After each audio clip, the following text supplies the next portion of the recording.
নমস্কার বন্ধুরা, মিনিস কিচেনে সবাইকে স্বাগত জানিয়ে আজ আমি তোমাদের কাছে ইডলি সাম্বার ডাল আর নারকোলের চাটনি রেসিপিটা শেয়ার করছি। এই সাউথ ইন্ডিয়ান ডিশটা অনেক সময় আমাদের খেতে বেশ ভালোই লাগে। নিরামিষের দিন এইভাবে যদি রান্না করা যায় তাহলে সকলে অনেক তৃপ্তি করে খেতে পারে।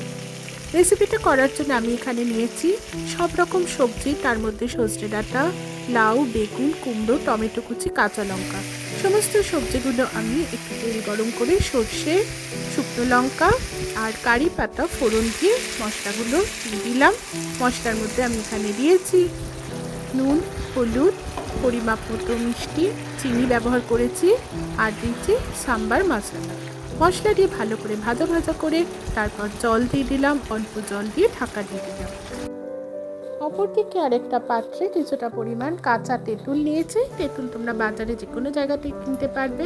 এর মধ্যে জল দিলাম, হাতের সাহায্যে তেঁতুল আর জলটা ভালো করে মিক্সড করে নিলাম। একটা তেঁতুলের দানা ছিবড়ে বেরোলো, সেটা আমি পাশে সরিয়ে রেখে দিলাম। তেঁতুলের মিশ্রণটা এরকম হয়েছে।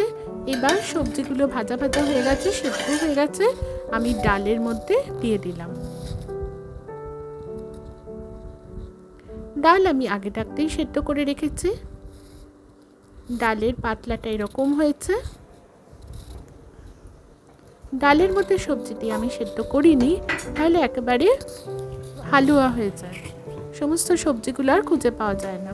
তাই ডাল আমি আলাদাই সেদ্ধ করি। আমি অড়হর ডালই ব্যবহার করেছি।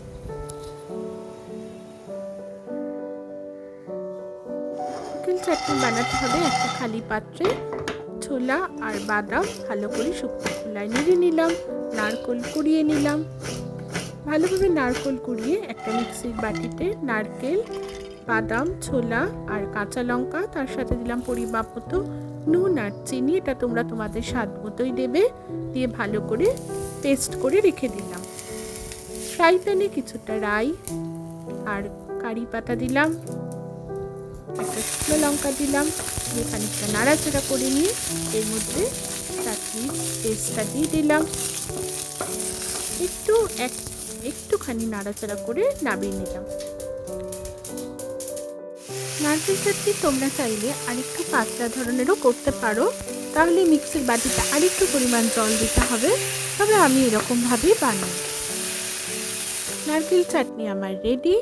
এবার থার্ড স্টেপে যাওয়া যাক, কিভাবে ইডলিটা বানাবো। একটা পরিষ্কার পাত্রে 1 বাটি চালের গুঁড়ো নিয়েছি, 1 বাটি সুজি নিয়েছি আর নিয়েছি ওই বাটিরই হাফ বাটি দই।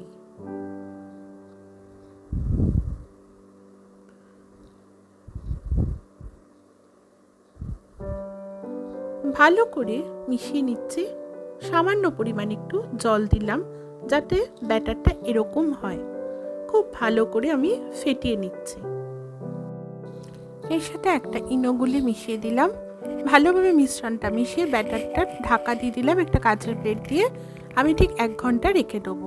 অপরদিকে একটা ব্রাশের সাহায্যে আমি ইডলি মেকারের মধ্যে ভালো করে তেল লাগিয়ে নিলাম। আমি ইডলিটা কিন্তু মাইক্রোওভেনেই করছি, পরে আমি আবার প্রেসার কুকারেও ইডলি করে আরেকবার দেখাবো। এবারে আমি মাইক্রোওভেনেই করলাম।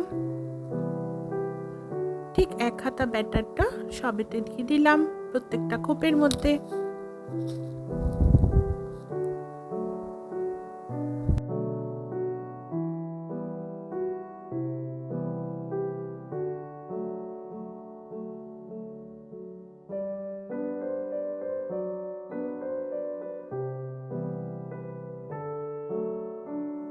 এইভাবে 2টো খোপ আমি রেডি করেছি। এখানে আমার 8টা ইডলি হবে। স্টিমার বাটির মধ্যে সামান্য পরিমাণ জল দিয়ে 2টো রো ইডলি পেতে দিলাম, মাইক্রোওভেনে দিয়ে দিলাম। মাইক্রোওভেন আমার আগে থাকতেই প্রি হিট করা ছিল। আমি ঠিক 2 মিনিট স্টিমারে রাখলাম। ইডলি কিন্তু একেবারে রেডি। সামান্য জল ছিটিয়ে দিয়ে ইডলির প্যান থেকে আমি এগুলো এক এক করে নামিয়ে একটা প্লেটে রাখলাম। রেসিপিটা কিন্তু আমার একেবারে রেডি। আমি ইডলি, নারকেল চাটনি, সাম্বার ডাল একসাথে পরিবেশন করছি। রেসিপিটা কীরকম লাগলো তোমরা আমাকে জানিও। যদি সম্ভব হয় বাড়িতে তোমরা একবার ট্রাই করো। যদি ভালো লেগে থাকে আমার চ্যানেল লাইক ও সাবস্ক্রাইব করার অনেক অনুরোধ রইল। আবার আসবো পরবর্তী ভিডিও নিয়ে। অনেক বেশি ভালো থেকো, সুস্থ থেকো। নমস্কার।